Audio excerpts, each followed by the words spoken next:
Orders of the day, private members' business. Consideration of motion M-153, National Day of Solidarity with Victims of Anti-Religious Bigotry and Violence, in the name of Mr. Reid. Mr. Reid, seconded by Mr. Albuteif, moves that the House recognize that acts of violence and bigotry directed against religious believers, such as the June 23, 1985 bombing of Air India Flights 182 and 301, the September 15, 2001 firebombing of the Hindu Samaj Temple and the Hamilton Mountain Mosque, the April 5, 2004 firebombing of Montreal's United Talmud Torah Jewish School, and the January 29, 2017 murder of Muslims at the Quebec City Islamic Cultural Center are inimical to a free, peaceful, and plural society, and declare January 29th of every year as National Day of Solidarity with Victims of Anti-Religious Bigotry and Violence. Debate the Honourable Member for Lanark, Frontenac, Kingston. Thank you, Mr. Speaker. The people of Frenark appreciate it. They get mentioned so rarely in the House. Mr. Speaker, the first part of my remarks, which will take about 10 of the 15 minutes that are allocated to me, deal with why I believe that Canada needs a National Day of Solidarity with the victims of anti-religious bigotry and violence, which I intend to be understood as bigotry and violence in both its international and its domestic manifestations. The second part of my remarks will present the case for demarcating January the 29th as the date on which to annually express this solidarity. January 29, 2017 was, of course, the date of the attack on the Centre Culturel Islamique du Québec. This was the worst act of Islamophobic violence in this country's history, and it was the worst act of anti-religious violence against the members of any religious group in over a generation, claiming the lives of 6 men and leaving 19 others wounded, some severely. Let me turn now to the first of the two parts into which I've divided my remarks. It is my belief, Mr. Speaker, that the greatest human rights challenge of our century is the persecution around the world of religious minorities. The issue of state-sponsored anti-religious bigotry, sometimes rising to the level of ethnic cleansing or genocide, is as great a challenge in our times as was the issue of slavery in the 19th century, as was the challenge of avoiding global war in the 20th century. There is also a non-state version of the same problem, acts of bigotry and violence against persons who have been targeted solely because of their religious identity by organized groups, which, when they are tolerated or semi-tolerated by state authorities, can be described as death squads, and when they operate without any such state approval, as terrorist groups. And finally, there are isolated individuals operating outside of any command structure and without material assistance from any group who are sometimes characterized as lone wolves. The acts undertaken by these groups and individuals can, in the worst cases, amount to mass murder. L'intolérance et l'oppression. Intolerance and oppression against adherence to religion take numerous forms throughout the world. And here are 7 concrete examples with their consequences. First, the ethnic cleansing of the Rohingya Muslim minority of Myanmar. Second, the cruel treatment of Christians in North Korea. Third, the murder of thousands of Christians in African countries.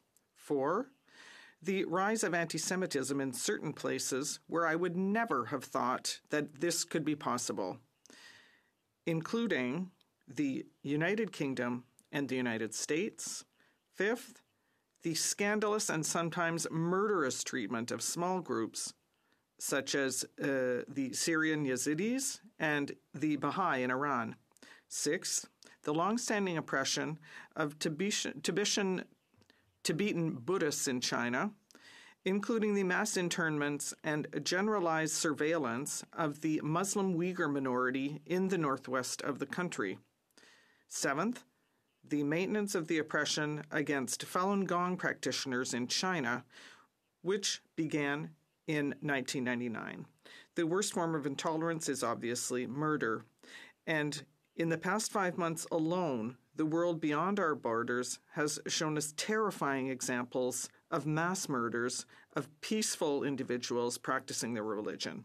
This includes the shooting in the Christchurch Mosque on March 21st, the bombing attacks against the Sri Lankan churches on April 21st, the shooting in the San Diego County Synagogue on April 27th. These three incidents caused, taken together, over 300 deaths, Muslims, Christians, and Jews, and over 500 injuries.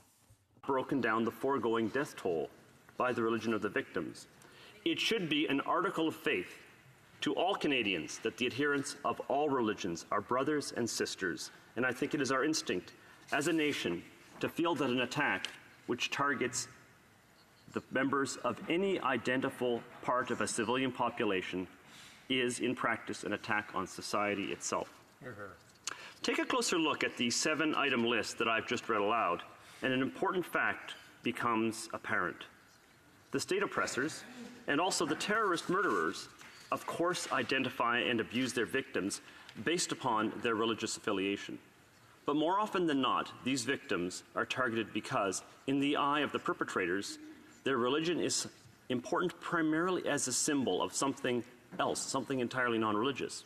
Advocacy of regional autonomy or independence, being unwanted foreigners, being a demographic threat, being manipulators of the law or of the financial system, etc.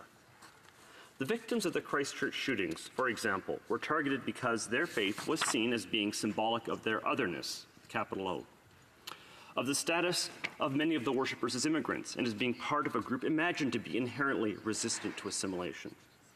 The shooter at the California synagogue likewise claimed to be motivated by what has been described as white replacement theory, or white genocide theory, in which race, religion, and place of birth are conflated in such a fashion that being an adherent to any religious tradition other than that of the European-derived majority is seen as marking the person as a perpetual outsider, an outgroup member with no right to be here. In consequence, that person also has no right even to be alive if killing that purpose can serve the greater purpose of sending the important message, the supposedly important message, that you others have no place here. There's another claim made by the California gunman that ought to attract our attention. He asserts that a month prior to the synagogue shooting, he had attempted to set fire to a mosque. In the ideology of white nationalism, being Muslim or Jewish makes you a perpetual outsider. As Mustafa Farouk observed a few weeks ago in The Guardian, in 2019 it is now true that, quote, anti-Semitism and Islamophobia are two sides of the same coin, end quote. There was a time, not so long ago, when this thesis would have seemed preposterous. Today, as the testimony of the California gunman reveals, it is an established protocol in a living, if alarming, ideology. Now, take a look at the victims of the Sri Lanka bombings. Among the motivations for the killers seems to have been retaliation for the Christchurch shootings, even though it would have been obvious to even the most deluded individual that none of the Sri Lankan victims were involved in that crime in any way. How could they have been? Another motivation, according to the Sri Lankan government, was to strike back against the Western countries which had crushed ISIL in Syria and Iraq. Although again, not even the most delusional person could have imagined that any of the victims bore even the most peripheral responsibility. The reduction of human lives to being merely symbolic of some half-baked group association and the conflation of religious identity with national identity, or with the foreign policy of this or that nation, or with simple otherness, the capital O, are features of these terrorist acts. About 10 years ago, I was the co-chair, along with Liberal MP Mario Silva, of a parliamentary coalition to combat domestic and international anti-Semitism. At that time, I thought this kind of fantastical group association was a burden borne uniquely by Jews, who were, and unfortunately still are, held collectively responsible for the transgressions, real and imaginary, of the State of Israel. This collective responsibility extended all the way up to the point where, in the eyes of some extremists, every Jew could be regarded as a legitimate target for deadly retaliation against a state of which, in most cases, they were not even citizens. But now I realize that this phenomenon is true for other victim groups as well, and that it is true in Canada unfortunately, as much as in the rest of the world. For example, this country's worst act of domestic terrorism took place in 1985, when Air India Flight 182 exploded in midair on its way from Canada to London. We would later learn that the goal of the conspirators had been to kill as many Hindus as possible, because the perpetrators had, simplistically and unfairly, conflated Hindus as a whole with the Indian state. One of the militants said, quote, "The Indian government is our enemy, the same way the Hindu society is our enemy, and until we kill 50,000 Hindus, we will not rest," end quote. In the event, the Air India bombers killed 329 people. This included 200 Hindus, but also over 30 Sikhs and a number of people of other faiths. Et puis, il y a eu l'attaque. And then there was the attack at the Quebec Islamic Cultural Center. The shooter in that case, according to people who interacted with him, was both aggressively anti-immigrant and aggressively anti-Muslim. His attitude and his apparent desire to make immigrants feel unwelcome in Canada bore a striking similarity to the ideology of the New Zealand shooter 2 years later. So, Mr. Speaker, I'll ask you to keep that in mind as I change direction here in order to draw an analogy between January 29th and November 11th, which, as we know, is Remembrance Day. Exactly 1 century ago, in 1919, His Majesty, the late King George V, took a series of steps in order to express the British Empire's gratitude toward the brave young volunteers from Great Britain, Canada, and the entire world who lost their lives during the Great War. The most long-lived of these series of commemorative events that the king initiated was the Symbolic Day, during which we take time each year to meditate collectively on the sacrifices of those brave soldiers.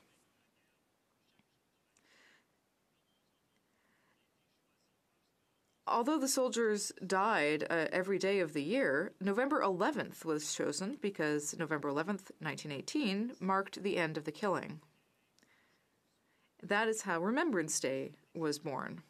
And over the decades, it became a day where we pay tribute not only to those who fell during the Great War, but also those who fell during subsequent wars,